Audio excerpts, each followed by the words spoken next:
En avril 1793, la Convention décide la déportation en Guyane de tous les ecclésiastiques réfractaires et tous ceux qui seront dénoncés pour incivisme.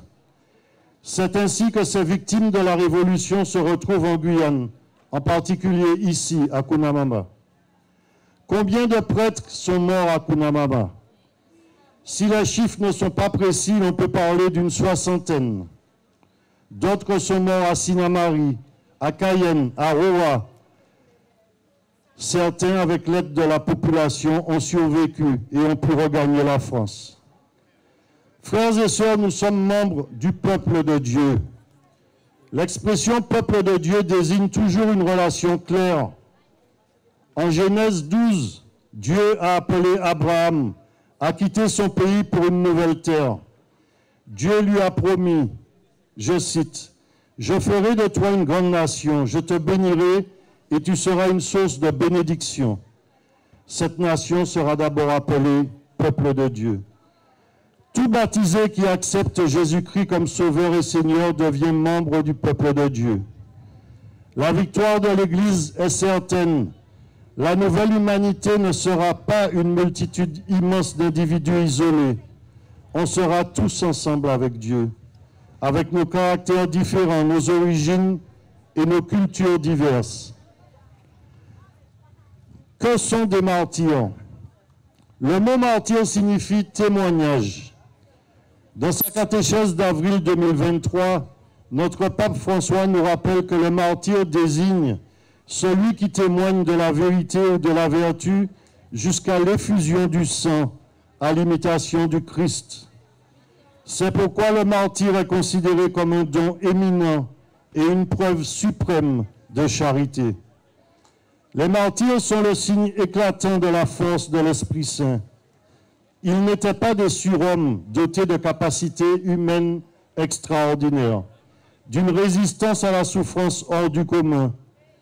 S'ils ont pu soutenir jusqu'au bout l'épreuve du martyr avec une sérénité inébranlable, c'est parce qu'ils s'en sont remis à l'Esprit de Dieu, qui les a remplis de sa force.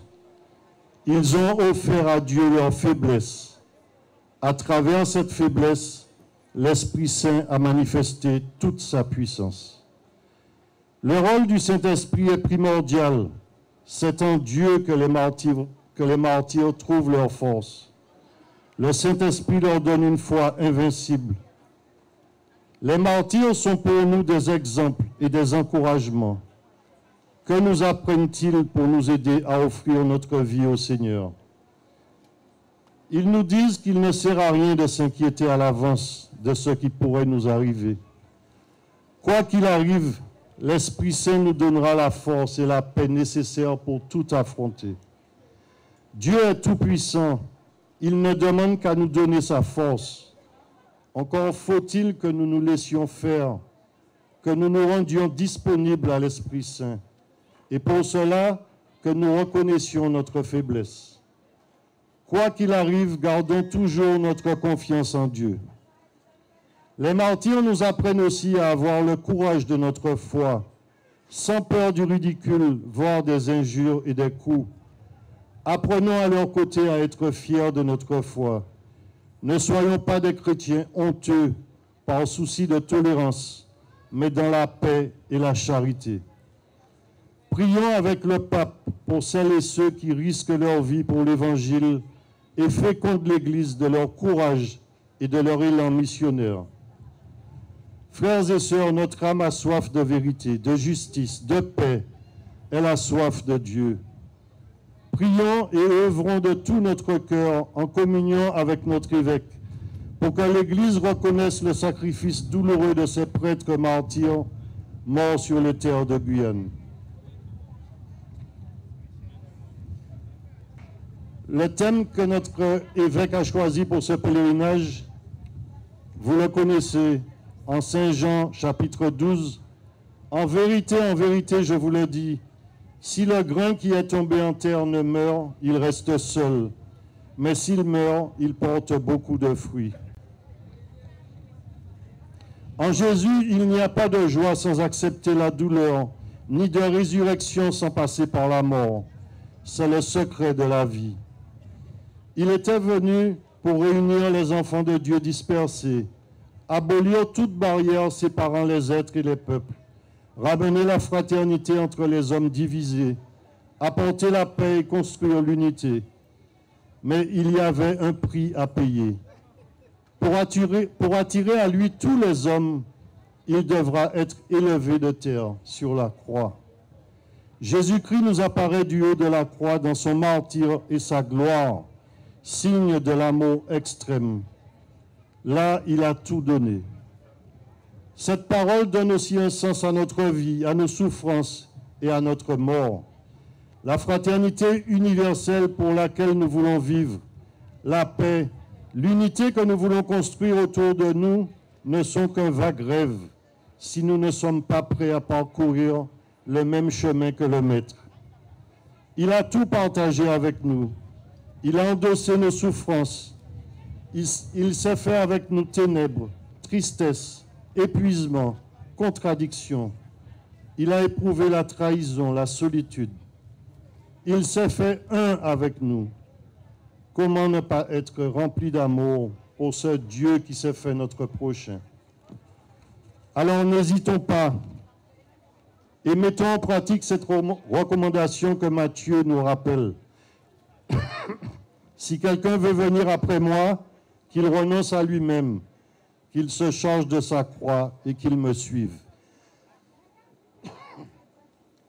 Seigneur Jésus, avec Saint Jean-Marie Vianney, nous te confions tous les prêtres que nous connaissons, ceux que nous avons rencontrés, ceux qui nous ont aidés, ceux que tu nous donnes aujourd'hui comme Père.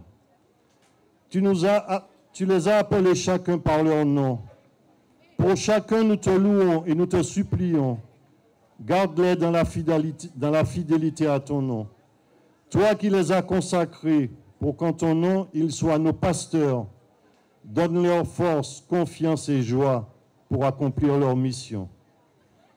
Père, avec eux, nous nous offrons au Christ pour l'Église, qu'elle soit missionnaire dans le souffle de ton esprit. Apprends-nous simplement à les aimer, à les respecter et à les recevoir comme un don qui vient de ta main, pour qu'ensemble nous accomplissions davantage ton œuvre pour le salut de tous. Que la mère de l'Église, mère des fidèles et des pasteurs, nous aide, nous éclaire, nous guide et nous conduise au cœur de Jésus transpercé à cause de nos péchés. Ô Dieu qui veillez sur vos peuples avec bonté et qui les conduisez avec amour, daignez accorder l'esprit de sagesse et l'abondance de vos grâces à notre évêque, Monseigneur Alain Rancé, à qui vous avez confié le soin de nous conduire sur le chemin de la sainteté, afin qu'il remplisse fidèlement devant vous les devoirs du ministère pontifical. Je vous remercie de votre écoute et je rajouterai simplement l'objectif de notre diocèse, de notre évêque et de toute son équipe autour de lui est que dans un temps court, nos prêtres soient reconnus martyrs, qu'ils soient béatifiés. Et pour cela, nous avons tous notre pierre à porter à l'édifice. Déjà en étant présents lors du pèlerinage, mais surtout que tous ceux et toutes celles qui auront reçu des grâces parce qu'ils auront prié ces prêtres martyrs, que vous en fassiez part à notre évêque.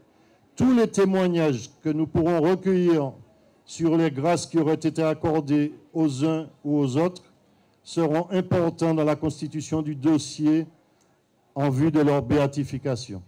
Je vous remercie. Bonne célébration.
Bonjour à vous tous, chers pèlerins. Aujourd'hui, vous méritez le titre de pèlerin. Vous avez marché à pied, vraiment, en vrai pèlerin. Alors, il y a les jeunes filles que vous voyez là, les servantes diocésaines vont vous distribuer, pour ceux qui n'ont pas encore cette image de Kunamama, vont vous les distribuer.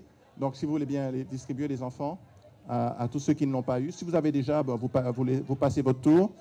Et donc, elles vont vous remettre des petites images donc, sur Kunamama, avec à la fin une prière. Donc, on demande la canonisation, déjà la béatification du père Louis Bernard, surnommé Père Modeste, et ses 62 compagnons martyrs ici. Il y a des choses extraordinaires qui se sont passées ici. Hein. On a trouvé, par exemple, un des prêtres dans la forêt, mort. Il était à genoux, la bouche collée sur son crucifix. Et il était mort depuis déjà 2 jours. Mais il était en prière, et la bouche collée sur sa croix, la croix de Jésus. C'était magnifique. Donc, on a vraiment... avec le Père Modeste, plein d'autres prêtres qui ont été vraiment extraordinaires.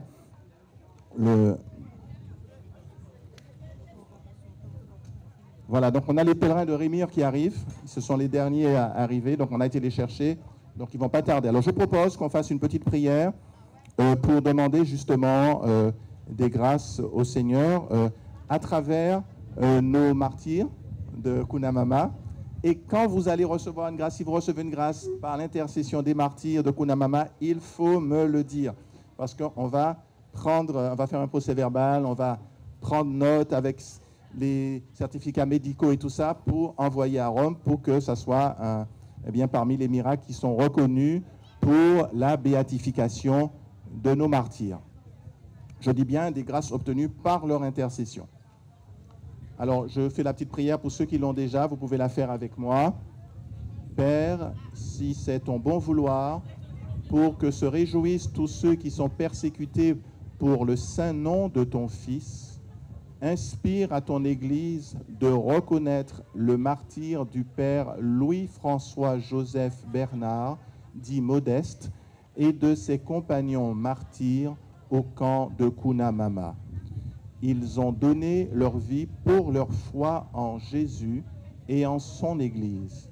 Ils ont été soumis à des conditions de vie qui les ont conduits à une mort atroce. Et puisque leur souvenir est si vivant sur cette terre de Guyane, accordez-nous, par l'intercession de ces martyrs, un renouveau de foi et d'esprit missionnaire pour que tous reconnaissent en Jésus celui qui est le chemin, la vérité et la vie. Et dans notre cœur, nous allons dire, Seigneur, accorde-moi cette grâce. Et puis vous précisez dans votre cœur la grâce que vous demandez au Seigneur. Alors on reprend, Seigneur, accordez-moi. Et vous dites dans votre cœur ce que vous demandez au Seigneur. C'est de la grâce que vous souhaitez pour vous, pour votre famille, pour telle ou telle personne que vous connaissez, pour un grand malade, pour une personne dans une situation compliquée. Seigneur, accordez-nous cette grâce par l'intercession des martyrs de Kunamama. Accorde-nous cette grâce, Seigneur, par l'intercession de ce Père Louis-François-Joseph, mais aussi de tous les autres saints martyrs qui ont ici vécu dans des conditions épouvantables et qui ont témoigné jusqu'à leur mort de l'Évangile en restant patients, bienveillants envers même leurs bourreaux. Alors Seigneur, merci de nous accorder cette grâce par leur intercession pour qu'ils soient reconnus comme d'authentiques martyrs et que notre Guyane puisse s'enorgueillir d'avoir sur son sol 62 martyrs qui ont glorifié ton nom et qui sont déjà, mais seront encore davantage pour nous, source de grâce et de bénédiction. Amen.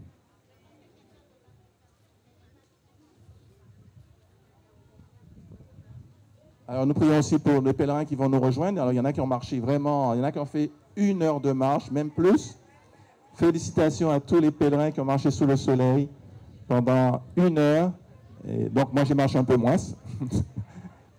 Il y a une voiture qui est venue me cueillir alors que j'étais déjà pas loin d'ici. Je voulais faire ma petite marche tranquille, mais bon. Donc, j'ai dû obéir. Et donc, voilà, félicitations à vous tous. Et c'est des grâces que vous allez obtenir en plus, parce que vous avez fait des sacrifices. Et quand on fait un pèlerinage, eh bien, on fait des petits sacrifices.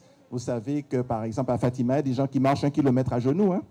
Il y a des gens qui montent des escaliers aussi à Notre-Dame, Sainte-Anne-d'Auray à genoux. Donc, j'ai vu ça de mes yeux. Hein. J'ai essayé aussi. Et là, c'est des sacrifices pour le coup.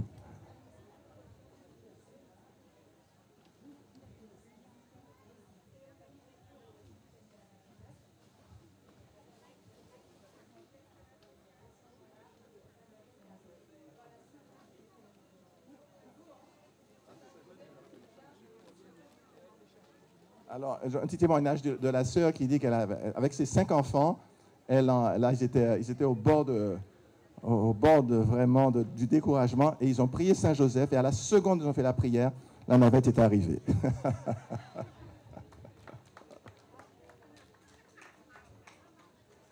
Voilà, alors aujourd'hui, donc, nous aurons la messe dans quelques instants. Après la messe, je vais faire un petit temps de prière comme l'année dernière pour nos malades, pour ceux qui sont dans l'épreuve, dans les difficultés, pour que le Seigneur aplanisse le chemin devant vous, devant chacun de nous. Le Seigneur est absolument merveilleux. Il n'y a pas longtemps, je suis revenu, j'étais prêché une retraite au foyer de charité de Trinité en Martinique pour les membres du foyer de charité. Et il y avait une fille qui est très malade, qui n'a pas pu venir, parce que j'ai fait un petit temps de prière aussi pour les malades à la fin de la messe, mais elle n'a pas pu venir, donc elle m'a envoyé un petit mot en disant, voilà, elle a une maladie très grave, elle est en fauteuil roulant, je crois que ça s'appelle fibromyalgie, je ne sais pas exactement le nom de la maladie, mais elle est en fauteuil roulant, elle ne peut rien faire, elle est complètement handicapée, elle ne peut pas se déplacer, donc elle aurait voulu venir à la messe, mais elle n'a pas pu. Alors je lui ai dit, écoute, moi je rentre en Martinique, je ne pourrais pas te voir, je rentre en Guyane, je quitte la Martinique, je rentre en Guyane, mais je vais dire la messe lundi à 17h, heure de la Martinique, parce que ça fait 18h en Guyane, et unis-toi à la prière, à la messe que je vais célébrer, donc je vais faire la messe à 18h en Guyane, mais ce sera 17h chez toi, donc unis-toi à cette messe. Elle m'a dit qu'elle s'est unie à la messe, elle m'a envoyé un message hier, c'est hier soir que j'ai lu ce message, et elle dit, eh bien, depuis ce moment de la messe, pendant la messe, le Seigneur a fait quelque chose. Elle était en Martinique, nous étions dans ma petite chapelle à l'évêché. Je disais la messe avec sœur Teresa. Je crois qu'elle était la seule à assister à ma messe. Et à ce moment-là, eh bien, le Seigneur l'a visitée.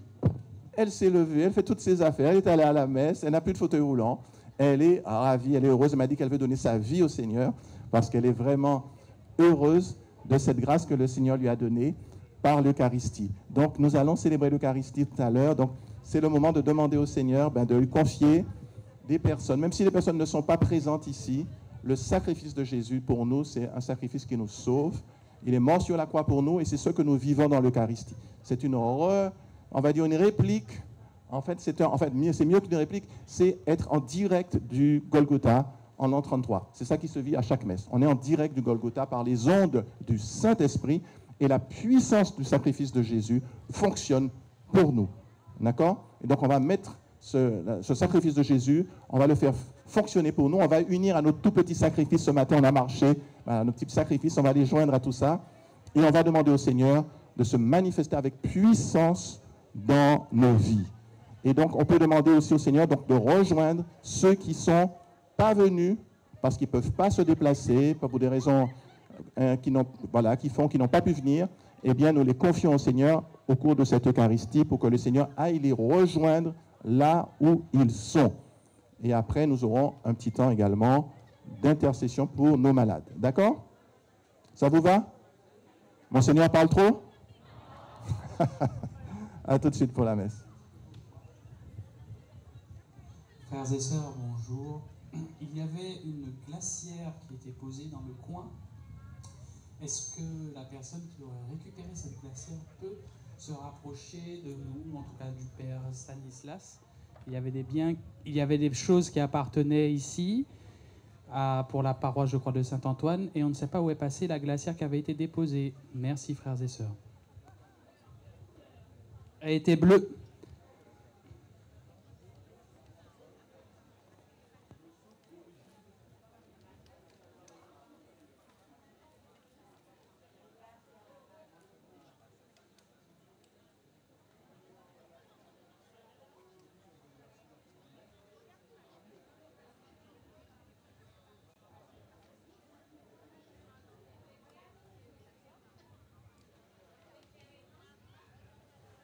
Alors, il y a une autre sœur qui a été aidée par quelqu'un pour transporter sa chaise, sa glacière. Est-ce que vous pouvez vous rapprocher du chœur, s'il vous plaît, afin de pouvoir retrouver la chaise et la glacière de notre sœur qui attend, puisque quelqu'un l'aurait aidé à transporter. Ah, merci Alban.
Le Père de Jésus.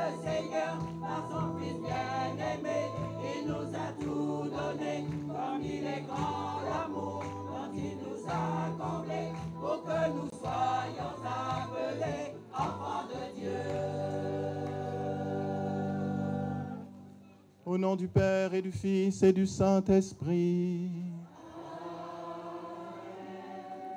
La paix soit avec vous. Voilà, chers pèlerins, encore bonjour et je salue en particulier ceux qui nous ont rejoints depuis tout à l'heure. Voilà, vous avez fait les sacrifices, un petit sacrifice, vous avez apporté voilà, ce petit sacrifice en union avec ce que les terribles sacrifices, les sacrifices, le sacrifice ultime que nos chers martyrs de Cunhamama ont fait il y a déjà maintenant près de 2 siècles, hein, plus de, voilà, pas tout à fait, parce que c'était 1798, donc voilà, donc oui, plus de 2 siècles. Et donc, voilà, donc nous sommes ici en mémoire d'eux, nous sommes ici aussi pour recevoir d'eux du courage, de la force, pour que nous puissions affronter les difficultés qui sont les nôtres, pour que nous puissions être patients dans l'épreuve comme eux, pour que nous puissions être vainqueurs, quelles que soient les difficultés auxquelles nous sommes ou nous serons confrontés. Nous sommes venus puiser du courage et de la force auprès de ces valeureux martyrs. Alors, en commençant notre célébration, nous implorons la miséricorde du Seigneur. Pardon, Seigneur, pour toutes les fois où je n'ai pas fait des petits sacrifices pour toi. Voilà, je n'ai pas fait passer l'évangile, je n'ai pas fait passer la justice avant tout. Parfois, j'ai préféré mes petites aises, mon petit confort, au lieu de répondre à ton appel, de répondre à l'appel de mes frères. Alors, reconnaissons humblement au début de notre célébration que nous avons besoin de la miséricorde du Seigneur.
Que Dieu Tout-Puissant nous fasse miséricorde, qu'il nous pardonne nos péchés et qu'il nous conduise à la vie éternelle.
Qui est assis à la droite du Père, prends pitié de nous.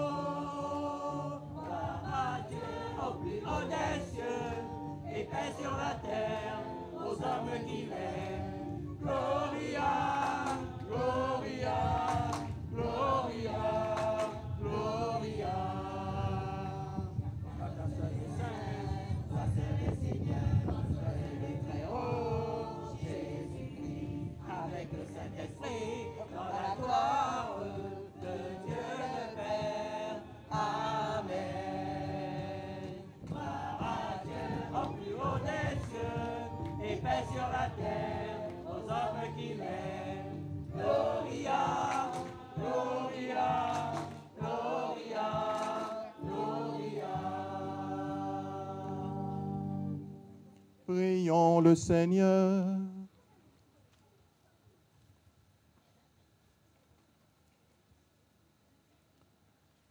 Accorde-nous, Seigneur, de récolter dans la joie le fruit de nos prières.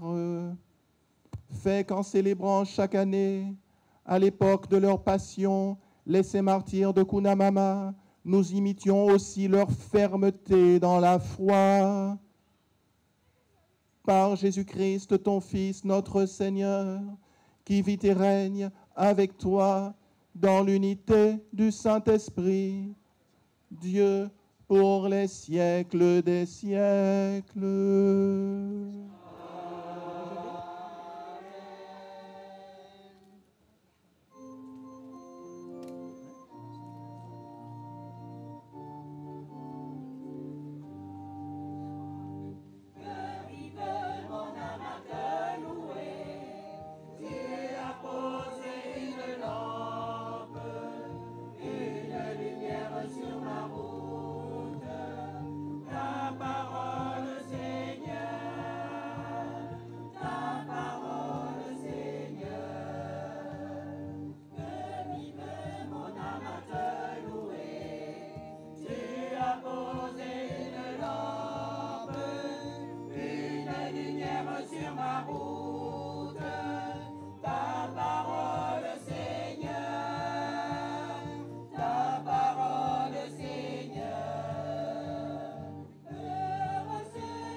Première lecture. Lecture du second livre des martyrs d'Israël. Au temps de la persécution d'Antiochus contre le peuple d'Israël, Éléazar était l'un des scribes les plus éminents. C'était un homme très âgé et de très belle allure. On voulut l'obliger à manger du porc en lui ouvrant la bouche de force.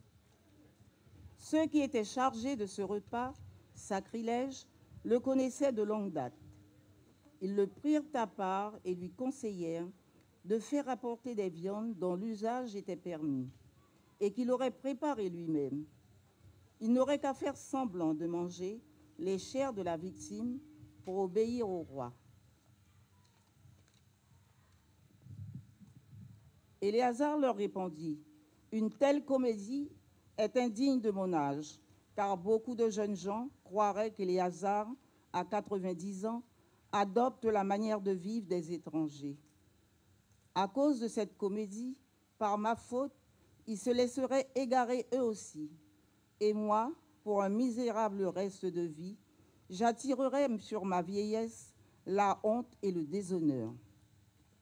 Même si j'évite pour le moment le châtiment qui vient des hommes, je n'échapperai pas, vivant ou mort, aux mains du Tout-Puissant. C'est pourquoi, en quittant aujourd'hui la vie avec courage, je me montre digne de ma vieillesse et, en choisissant de mourir pour nos vénérables et saintes lois, je laisse aux jeunes gens le noble exemple d'une belle mort. » Sur ces mots, il alla tout droit au supplice. Pour ceux qui le conduisaient, ses propos étaient de la folie. Ils passèrent subitement de la bienveillance à l'hostilité. Quant à lui, au moment de mourir sous les coups, il dit en gémissant, « Le Seigneur, dans sa science divine, le voit bien. Alors que je pouvais échapper à la mort, j'endure sous le fouet des douleurs qui font souffrir mon corps. Mais dans mon âme, je les supporte avec joie parce que je crains Dieu. » Telle fut la mort de cet homme. Il laissa ainsi, non seulement à la jeunesse, mais à l'ensemble de son peuple, un exemple de noblesse et un mémorial de vertu. Parole du Seigneur.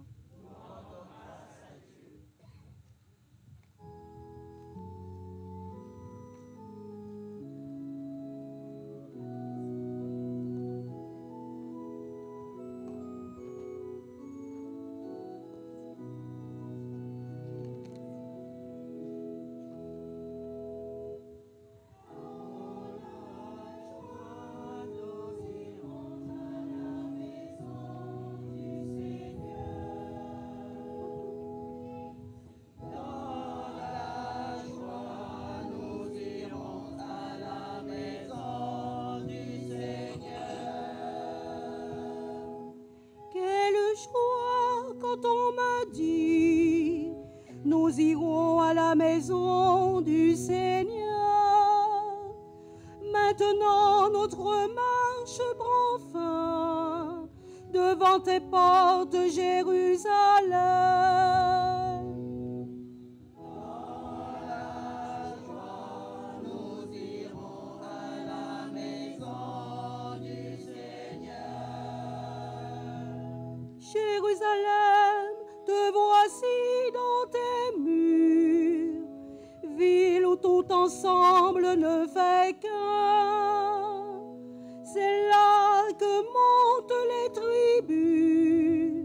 les tribus du Seigneur.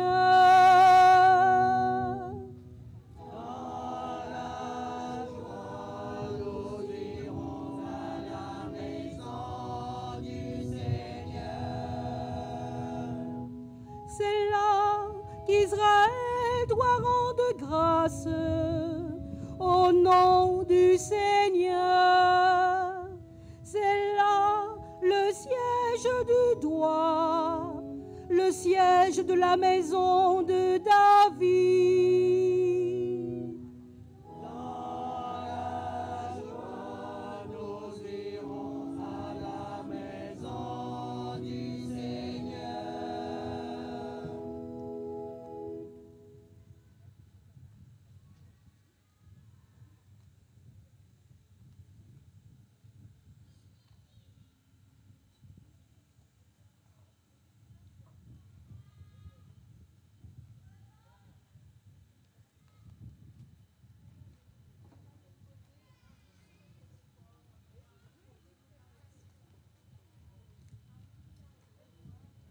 Deuxième lecture. Lecture de la lettre de Saint Paul apôtre aux Éphésiens. Frères, à chacun d'entre nous, la grâce a été donnée selon la mesure du don fait par le Christ. C'est pourquoi l'Écriture dit, il est monté sur la hauteur, il a capturé les captifs, il a fait des dons aux hommes. Que veut dire il est monté?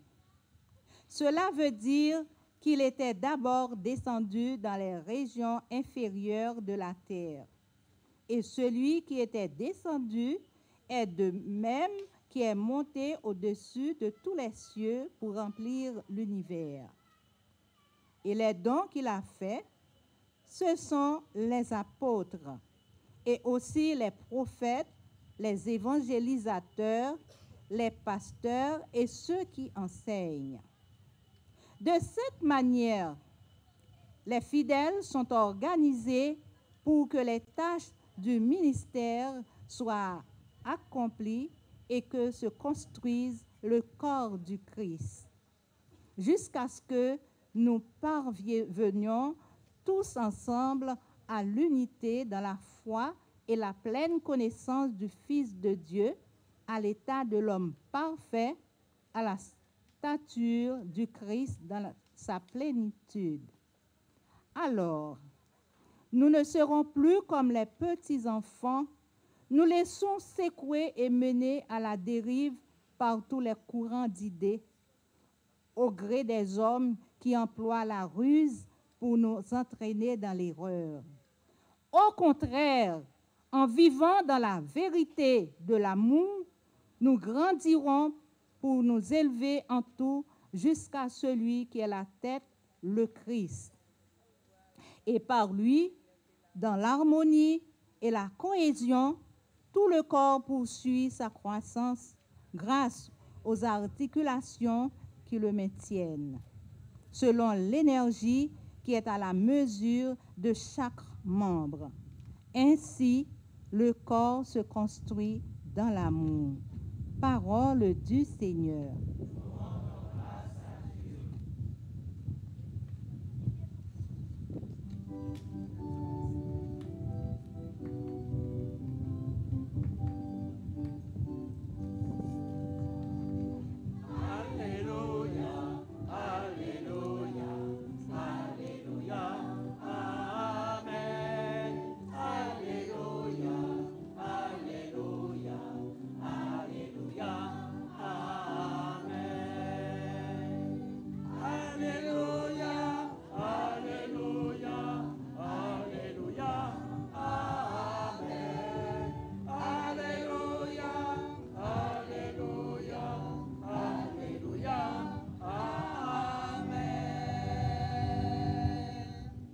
Je ne prends pas plaisir à la mort du méchant, dit le Seigneur, qu'il se détourne de sa conduite et qu'il vive.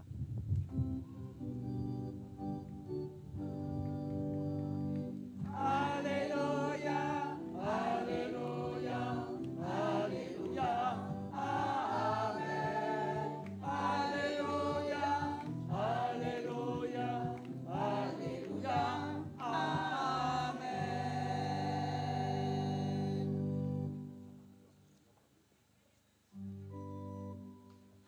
Alléluia, Alléluia, Alléluia, Amen. Alléluia, Alléluia, Alléluia, Amen. Le Seigneur soit avec vous. Évangile de Jésus-Christ selon saint Luc.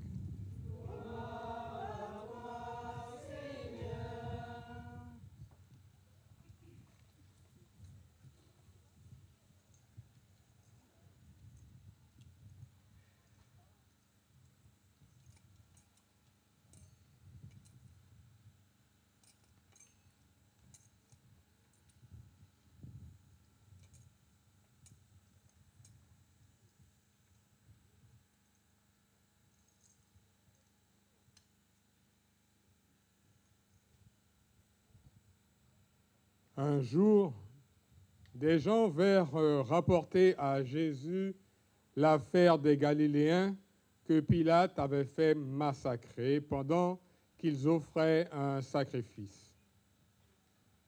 Jésus leur répondit, « Pensez-vous que ces Galiléens étaient de plus grands pécheurs que tous les autres Galiléens pour avoir subi un tel sort? Eh bien non, je vous le dis.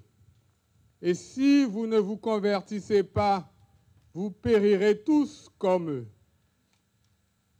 Et ces 18 personnes, tuées par la chute de la tour de Siloé, pensez-vous qu'elles étaient plus coupables que tous les autres habitants de Jérusalem? Eh bien non, je vous le dis. Et si vous ne vous convertissez pas, vous périrez tous de la même manière. Jésus leur disait encore cette parabole. Un homme avait un figuier planté dans sa vigne. Il vint chercher du fruit sur ce figuier et n'en trouva pas. Il dit alors à son vigneron, « Voilà 3 ans que je viens chercher du fruit sur ce figuier et je n'en trouve pas. Coupe-le. À quoi bon le laisser épuiser le sol? » Mais le vigneron lui répondit, « Seigneur, laisse-le encore cette année, le temps que je bêche autour pour y mettre du fumier. Peut-être donnera-t-il du fruit à l'avenir, sinon tu le couperas. » Acclamons la parole de Dieu.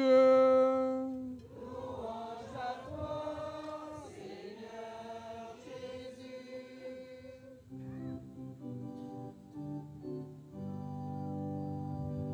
Alléluia, Alléluia, Alléluia, Amen.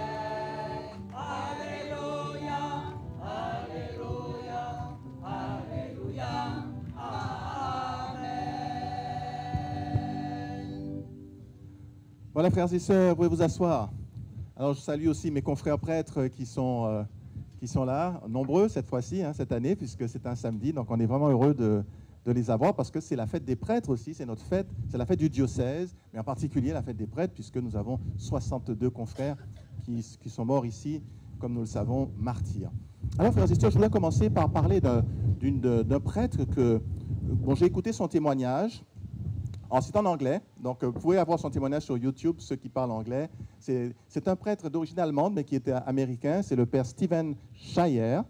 Et bon, nous avons des prêtres qui sont anglophones, donc qui comprennent bien l'anglais. Et donc le père Shire raconte un peu ce qui lui est arrivé. Le père Shire, c'est un prêtre américain ordinaire, et il était en paroisse, il était curé de paroisse. Il a eu un premier petit accident de voiture.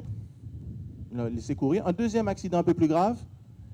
Alors, le Seigneur essayait de lui parler, mais il n'écoutait pas, en fait. Il n'entendait pas le Seigneur qui essayait de lui parler à travers ces accidents. Et puis, ce qui devait arriver. Un troisième accident, mais alors terrible, sur l'autoroute.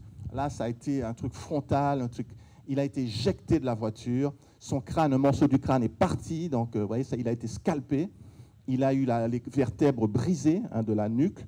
Je crois que sa tête regardait en arrière, quoi. C'était un truc assez incroyable. Donc, on ne comptait vraiment pas sur lui. Et il raconte que, il s'est rétabli de façon quasi miraculeuse, parce que vraiment, on n'a jamais vu, c'est vraiment extraordinaire de voir comment il s'est rétabli. Et puis, un jour, il disait la messe, peu de temps après son rétablissement, quand il est sorti de l'hôpital, il a repris ses activités, et il est tombé sur l'évangile qu'on a lu aujourd'hui.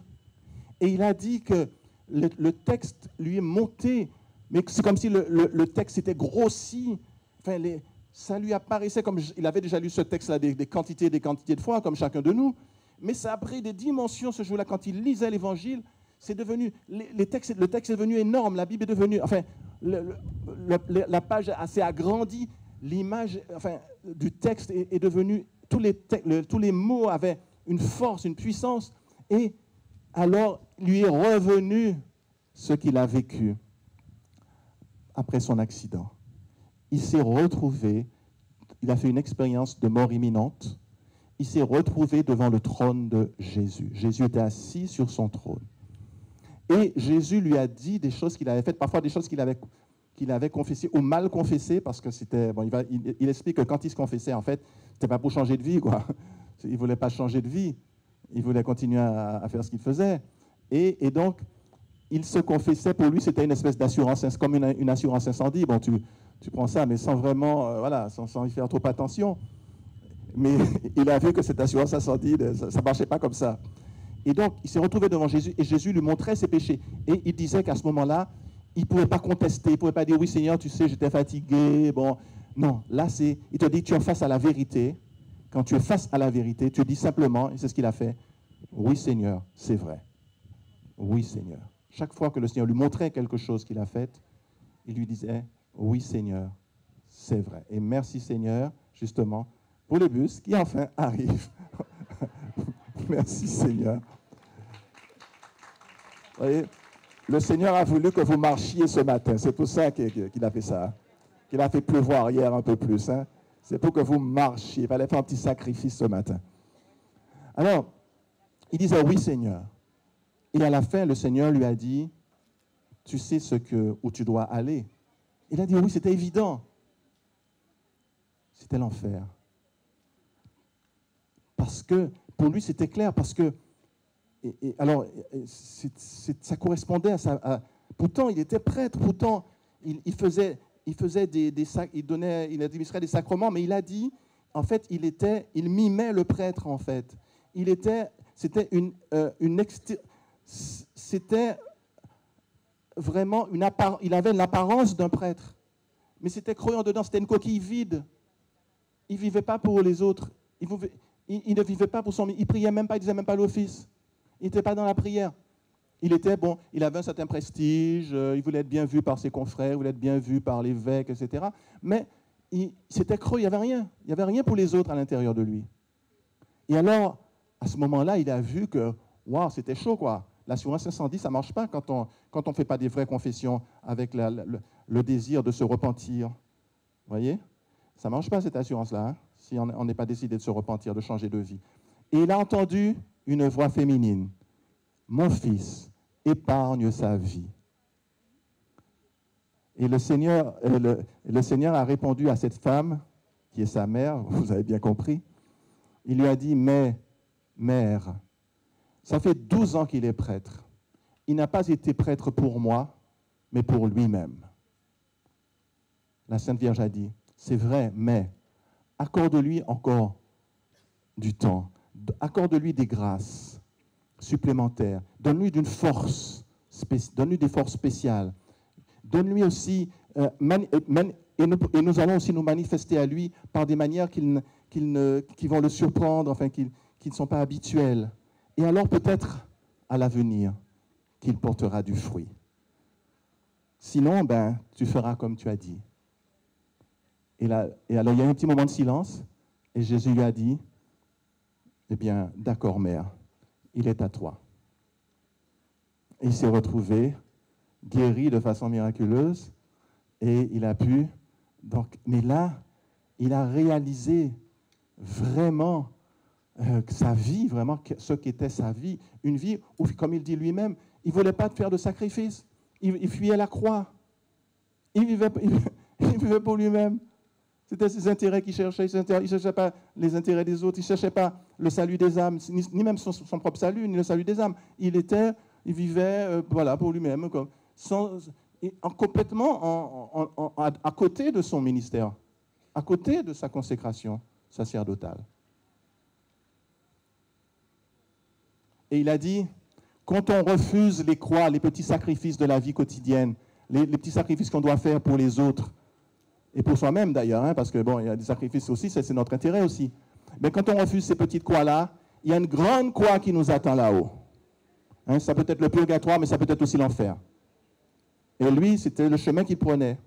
Donc je peux vous dire qu'il a changé de vie. Et puis par rapport à la Vierge Marie, on lui a demandé, mais est-ce que tu avais une dévotion à la Vierge avant pour qu'elle t'ait sauvé comme ça? Elle a dit non. Il a dit, mais elle n'était rien pour moi. Enfin, je n'avais pas de dévotion particulièrement pour elle. mais maintenant, elle est tout pour moi.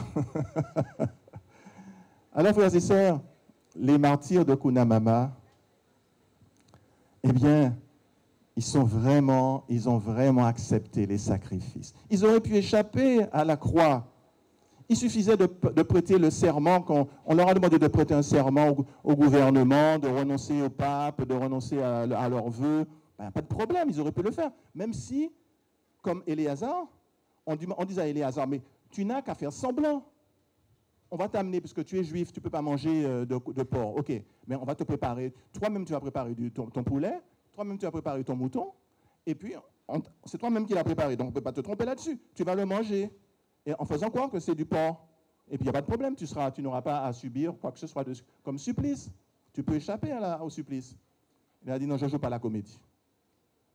Parce que ce n'est pas tant la viande qui compte. Ce qui compte, c'est ce que les gens vont croire. Ce qui compte, c'est le témoignage que je vais donner, dit Éléazar. Est-ce que je vais attirer sur moi le malheur, l'opprobre, parce que je veux avoir un petit reste de vie sur la terre? Sur la terre, c'est quoi? Ça passe vite une vie sur la terre. Qui c'est qui est là pour être éternellement sur la terre? On est là pour un petit moment. On est là pour un petit moment. Et ce qui convient, c'est de bien vivre pour bien mourir. Pour pouvoir, parce qu'après, il y a le jugement. Et donc, Éléazar a refusé ces compromissions-là. Il a refusé de faire semblant. Il a refusé de jouer la comédie. Eh bien, ces prêtres qui sont ici, qui sont morts ici, ils ont refusé de jouer la comédie. Il y a 50% qui ont prêté le serment. Ils ont prêté serment, ils n'ont aucun prêté serment. Ça ne veut pas dire qu'ils vont changer leur manière de faire, qu'ils vont renoncer à leurs engagements. Ils ont prêté serment pour avoir la paix, pour ne pas qu'on les guillotine, pour ne pas qu'on coupe leur tête, pour ne pas qu'on les... Parce qu'il y a quand même 17 000 têtes qui ont roulé, de prêtres. 30 000 têtes de religieuses qui ont roulé. Donc, il a dit, je n'ai pas envie que ma tête tombe dans un panier. Donc, je vais prêter serment, même si ce n'est pas ce que je vais faire. Je vais continuer à être fidèle à mes engagements. Donc, il y a 50% qui ont prêté serment. Et puis, il y en a 50% qui ont dit, non, on ne joue pas la comédie. Si vous voulez nous tuer, vous nous tuez. Mais on ne joue pas la comédie, on reste fidèle. Et ces martyrs de Cunhamama en particulier, ils ont subi tous les outrages possibles. Ils n'ont jamais renié leur foi. Et non seulement ils n'ont jamais renié leur foi, mais ici, sur cette terre, là où vous êtes, ils étaient dans la patience par rapport à tout ce qu'on leur faisait, toutes les humiliations, la nourriture qu'on devait leur donner, on ne leur donnait pas. On leur faisait des méchancetés, il y avait des tiques. On devait pouvoir leur enlever les tiques, mais il fallait payer. On avait pris leur argent, on les avait dépouillés. On avait même jeté leurs bréviaires à la mer. On a pris les bréviaires, tous leurs livres de prière, on a jeté, les chapelets, on a tout jeté dans la mer pendant la traversée, dans les bateaux négriers notamment, dans lesquels ils sont arrivés.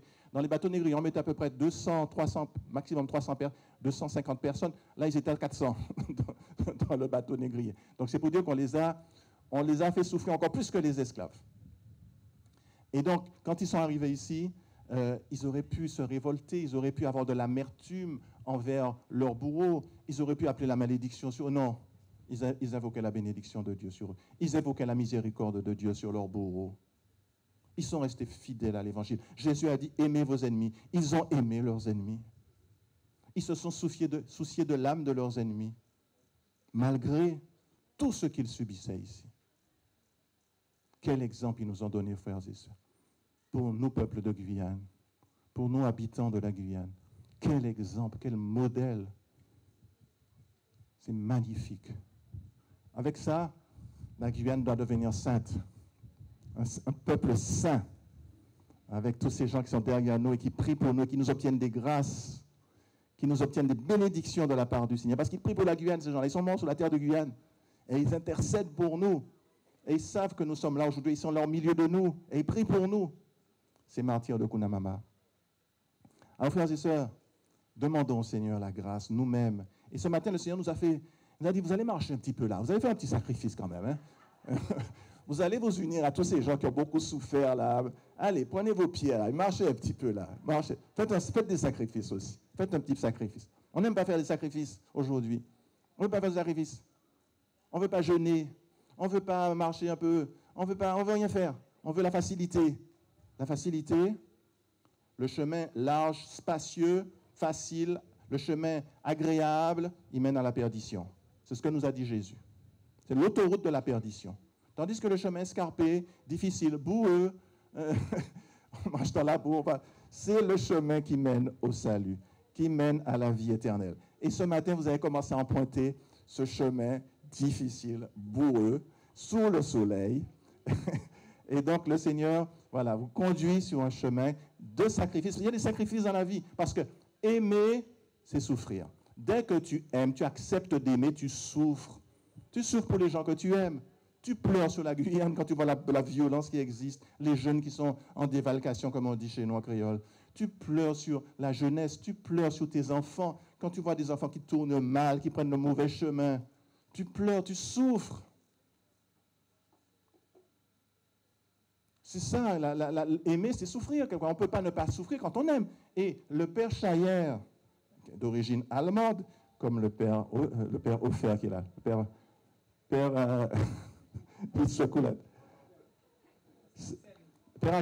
Axel. Le père Axel, il est d'origine allemande. Et le père Hofer, lui, il est d'origine suisse. Donc, on a... Bon, il n'y a pas de métropolitain, il n'y a que des Suisses, un Suisse et un Allemand. Bon, il y a le père Baquet quand même qui est de métropole. Hein, ils sauve l'honneur, là, un peu. Donc, eh bien, le père Chaillère, c'est ça qu'il nous disait, en fait, le père Chaillère. Il nous disait, ne fuyons pas les croix, parce que, encore une fois, aimer, c'est souffrir. Et le père Chaillère, il a fui la croix. Finalement, il n'aimait personne. Il n'aimait que lui-même. Vous voyez? Il tirait profit de la prestance parce que là, il était bien vu. Il a été ordonné dans les années 70. Donc, à l'époque, vraiment, il y avait encore, surtout aux États-Unis, dans les communautés catholiques, bon, il y avait vraiment beaucoup de respect pour le prêtre. Donc, il était bien, les prêtres américains sont bien lotis, donc il était bien loti. Mais il n'avait pas appris à aimer. C'est pour ça qu'il ne souffrait pas. C'est pourquoi il était dans la facilité. C'est pourquoi il refusait les sacrifices. Tu refuses le sacrifice, tu refuses d'aimer ceux qui te sont confiés. Tu ne te soucies pas de leur salut. Et c'est pour ça qu'il prenait le chemin de l'enfer. C'est parce qu'en enfer ne vont que les gens qui n'aiment que eux-mêmes. Au purgatoire, si tu as encore un peu d'amour pour les autres, tu peux glisser au purgatoire. Tu peux avoir la chance d'arriver au purgatoire. Parce que quand tu es au purgatoire, tu es sûr d'arriver quand même au ciel, même si tu as pas mal d'étapes à franchir. Ça dépend à quel stade tu arrives.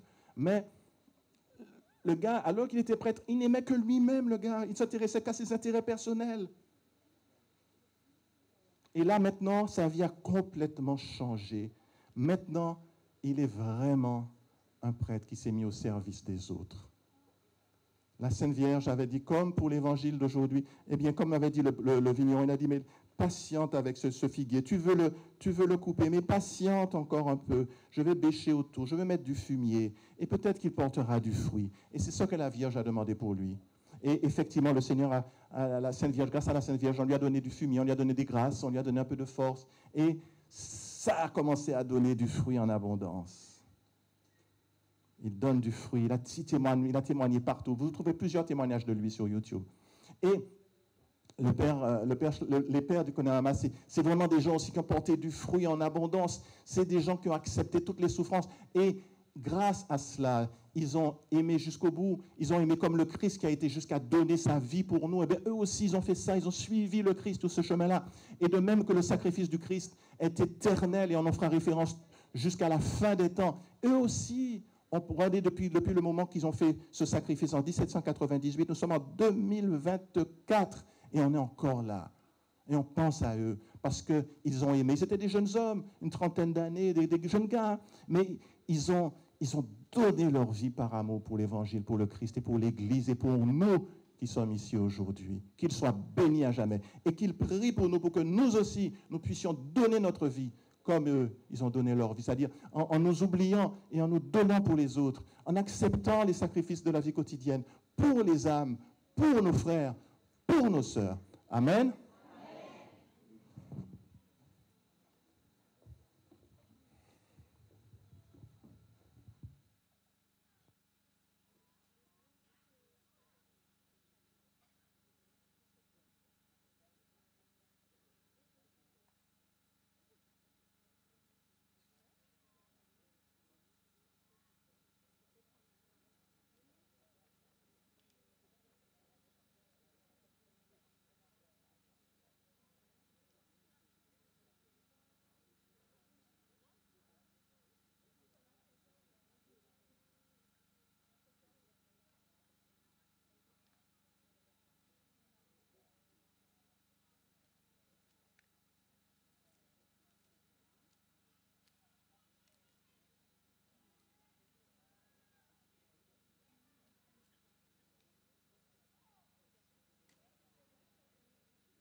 foi que les saints martyrs ont su garder jusqu'au bout, malgré tous les supplices. Ils ont confessé cette foi jusqu'à la mort.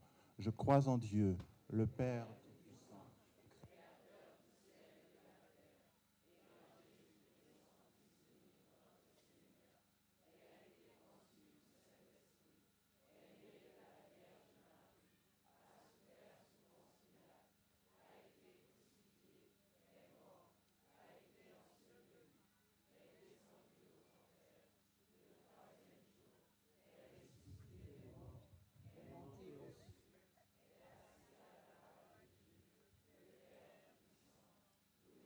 a été enseveli,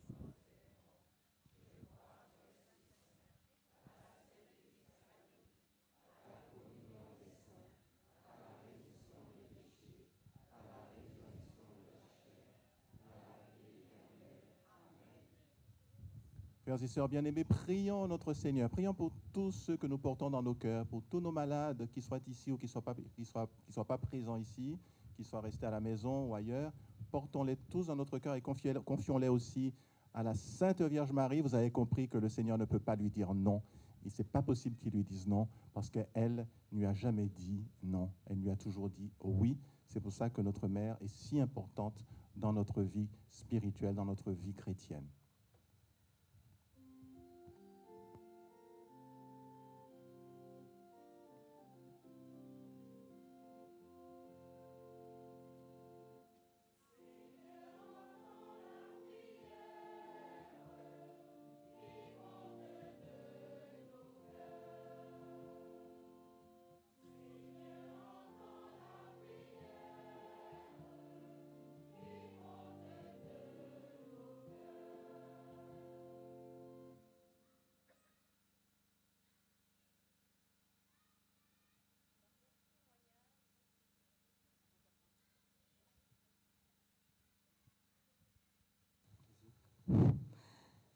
Par leur témoignage silencieux, ils ont prêché l'Évangile à ceux qui les entouraient, même dans l'obscurité la plus totale. Prions pour nos prêtres, confrontés parfois à la fatigue, à la sécheresse, aux tentations, pour qu'à l'image des prêtres martyrs de Kunamama, ils puisent force et courage pour annoncer la bonne nouvelle avec foi et amour, quelles que soient les épreuves à traverser. Père, nous te prions.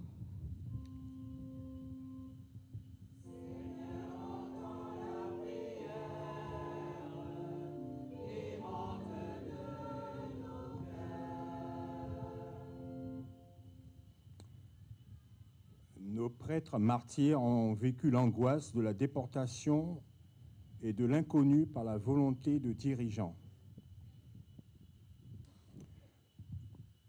Prions pour les migrants, que leur voyage soit protégé, qu'ils trouvent l'accueil, la sécurité et la dignité dont ils ont besoin.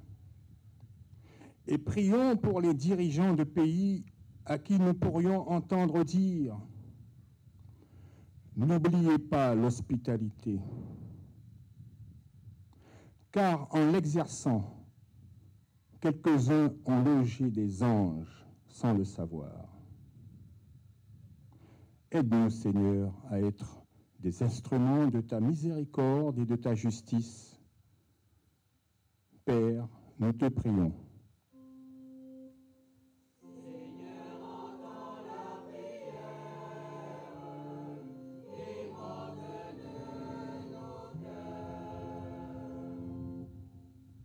Nos prêtres martyrs dans la jungle hostile de Kunamama ont connu la maladie. Seigneur, nous te prions pour tous ceux qui souffrent dans leur cœur, dans leur corps et leur esprit. que chaque moment de douleur et de lutte devienne une occasion de se rapprocher de toi et de trouver la paix intérieure. Que leur foi en toi soit une source de force et d'espérance, les soutenant à travers les épreuves. Père, nous te prions.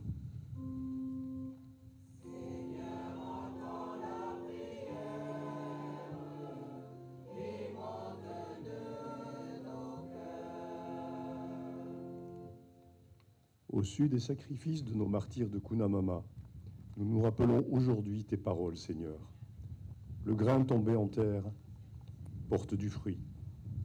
Prions pour nos jeunes, que chaque pas vers l'inconnu soit une opportunité de croissance et de découverte. Aide-les à comprendre que, même dans les moments de doute, ils sont capables de grandes choses s'ils restent fidèles à leurs valeurs et à leur foi. Et pour nous ici rassemblés, que nous soyons tous, chacun à notre manière, comme ce grain de blé. Apprends-nous, Seigneur, à sacrifier un peu de nous-mêmes pour le bien des autres et à chercher toujours à donner le meilleur de nous-mêmes. Que nos vies, marquées par la foi et la charité, portent des fruits abondants pour notre communauté et au-delà. Père, nous te prions.